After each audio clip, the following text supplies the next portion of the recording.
Thank you so much, Matthias. It's not often that we have a talk where the person talking is advertising their own job, and hopefully we can get this slide back up through the shortened break we'll have. We're running slightly over time, but during that lobby time, I think it would be very valuable to have Matthias's final slide, so you can go through that checkbox list of various surveys to fill out, job openings, and the like as well, things to tender for in the future. As mentioned by Josef Aschbacher, we are now joined by David Parker from ESA, who is the Director of Human and Robotic Exploration. David, are you on the line? Yes, do you hear me well? Perfectly. Good day to you all, wherever you are around the world. Dear Minister, distinguished guests, thank you so much for the opportunity to join you for the second edition of the Space Resources Week. I think it's a fantastic initiative of the Luxembourg Space Agency, and the cooperation we have with the Luxembourg Space Agency at ESA is something we really value, and it's exciting opportunities that we're here to discuss. So what I'm going to do, and hopefully my slides will come up shortly, is do three things, really. Explain the role of the space exploration, and particularly Agenda 2020, in the context of Agenda 2025. Say something about the current space exploration program in Europe, and then focus on the activities related to space resources. And everywhere you will see links to some elements that some of my colleagues from the national space agencies have already mentioned, but also particularly the things that my Director General has mentioned. So in particular, Agenda 2025 is this exciting new vision for Europe's space exploration, space activities as a whole. And within that, the program that we call the European Exploration Envelope Program is now named Terra Nova.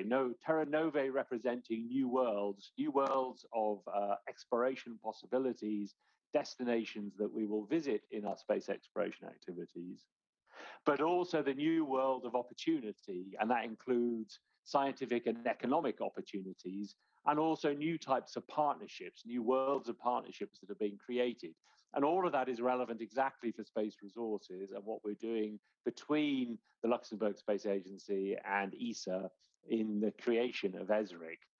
And so our key job within Agenda 2025 for the exploration program, for which I'm responsible, is to push forward our program, continue our participation in activities in low Earth orbit aboard the International Space Station, to prepare, but also for a future in low Earth orbit, to make the steps necessary to ensure that the first European is on the surface of the moon before the end of this decade, but also define Europe's role in the long-term exploration of Mars. And the program that we have in place in Terra Nova is doing all of those things.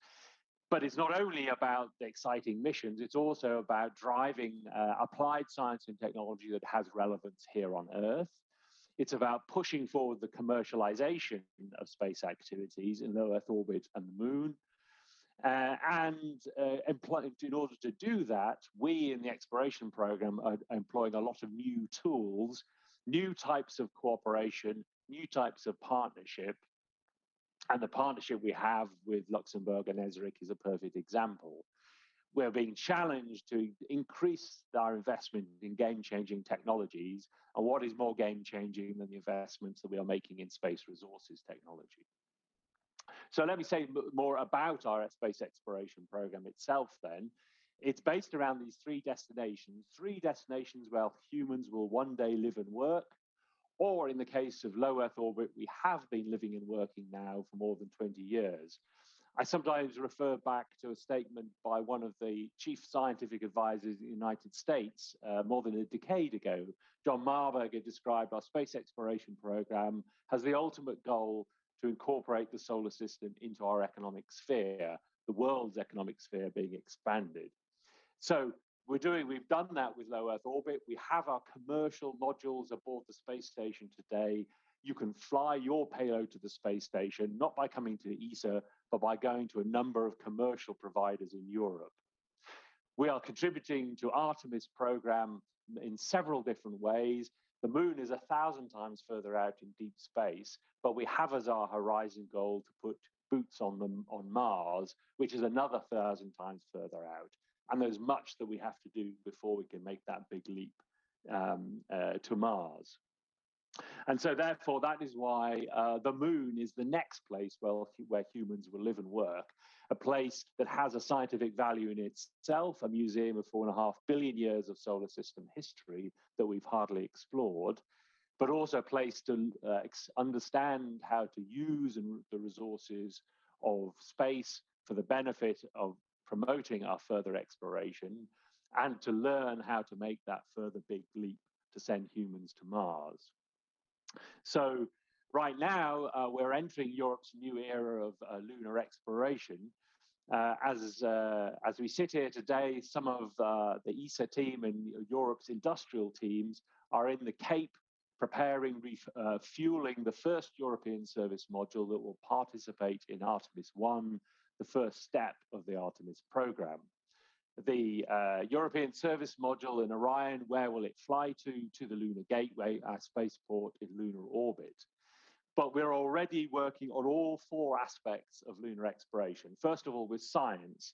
The first European scientific payloads will go to the surface of the moon this year in cooperation with both our Russian partner, Roscosmos, and with NASA. So European science is going to the moon this year.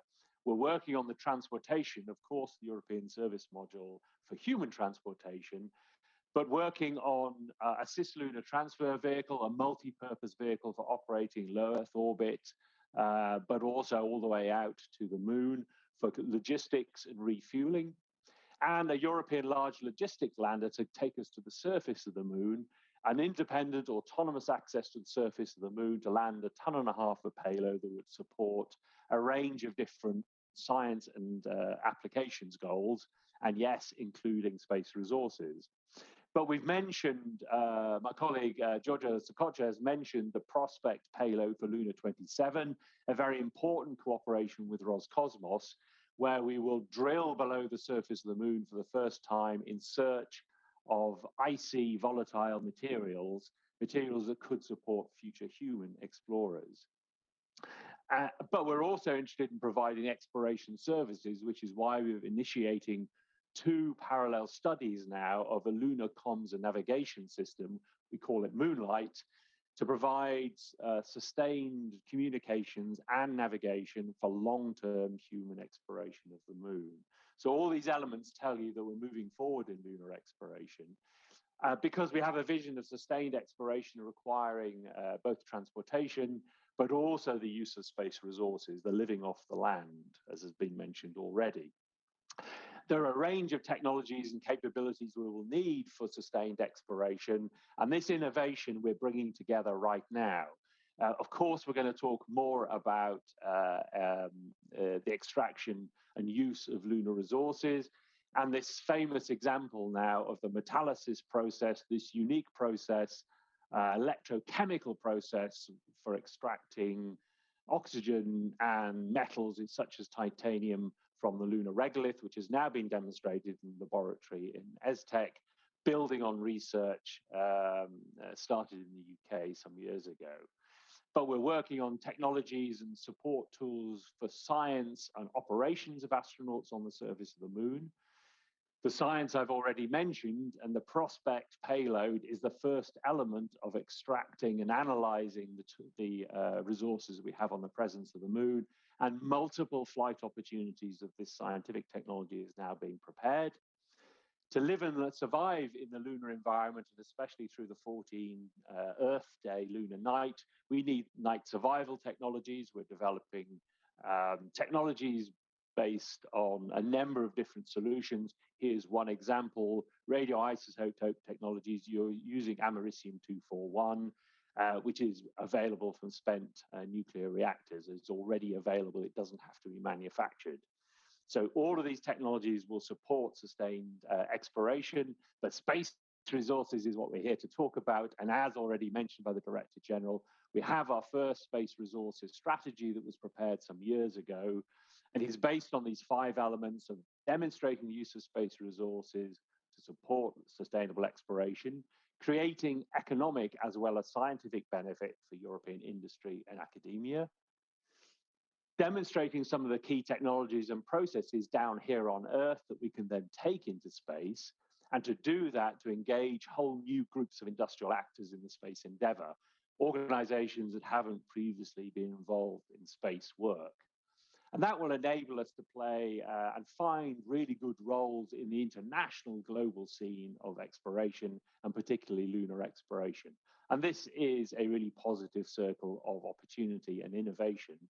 And the strategy sets that out, but strategy is no good unless you have real lines of action, and we have real lines of action, as I've hinted, starting with the prospecting phase, the preparing for extraction of volatiles, for example, using the Prospect instrument that will fly on Luna 27 and on other missions to the surface of the moon, focused on the polar regions. Studies, phase A studies moving into phase B for pilot plants for space resources, for in-situ resource utilization, industrial activities that will allow us to have confidence of building a pilot plant and eventually sending that to the moon, but also really focusing on what are the applications, the wider set of applications for space resources. But again, I turn those into the concrete examples of what we're doing. So these phase AB1 studies now, 2 parallel studies running on demonstration payloads for oxygen extraction from the lunar regolith, the ground-based research and partnerships, and really focused on ESRIC to optimize extraction processes. And then, as I've mentioned several times, the payloads and the derivatives focused on water extraction from icy regolith. So a set of current activities that support the lines of action and underpin the overall strategy. But I said it at the start, we're not staying at the moon. We have Mars as the horizon goal. We are in the middle of an exciting decade of exciting Mars exploration at ESA. Your Trace Gas Orbiter is the most powerful scientific tool operating today around Mars, but it also supports the international Mars missions. About half of the data coming back from NASA's Mars missions comes through the Trace Gas Orbiter, but we will also use it for the ExoMars mission, the rover part of ExoMars, which is the first astrobiology lab on the surface of Mars, and the first equipped with a drill to get below the surface. So technologies and capabilities relevant for science, but also for the long-term future of Mars exploration. But the exciting prospects that we've entered now into a committing agreement with NASA to participate in Mars Sample Return, the first round trip to the red planet, the first opportunity to bring material, pristine material, back from the red planet. Scientific treasure will analyze in our laboratories for the next 50 years, exactly as we are doing with the lunar samples today, but also demonstrating the kind of technologies that it will need to use the resources of Mars, and in particular to support human Mars exploration. And so it's very significant that one of the European contributions, there are multiple contributions, is the first interplanetary cargo ship, the first spacecraft designed to go into the orbit of Mars and bring cargo back from the red planet for the first time. And so this prepares us for this long-term vision of human Mars exploration. And I had put this slide into my presentation before the announcement of last Friday, but it seems somehow even more relevant now.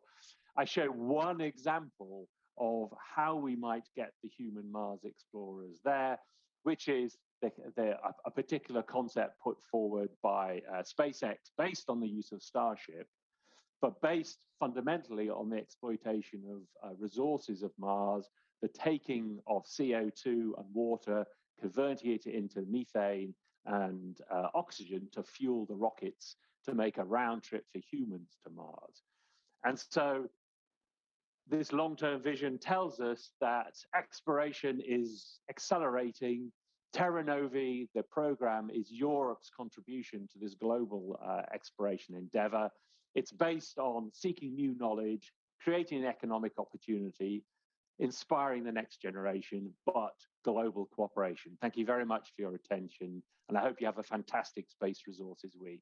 It was great to participate. Thank you from myself.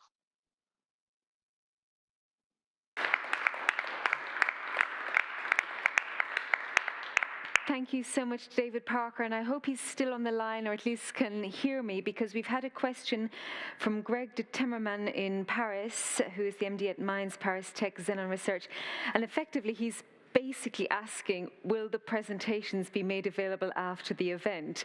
I think yours had quite a lot of detail in it, so he probably, along with many other people, would like to read through it in more depth. So wonderful. David, you're nodding your head, so that's yes.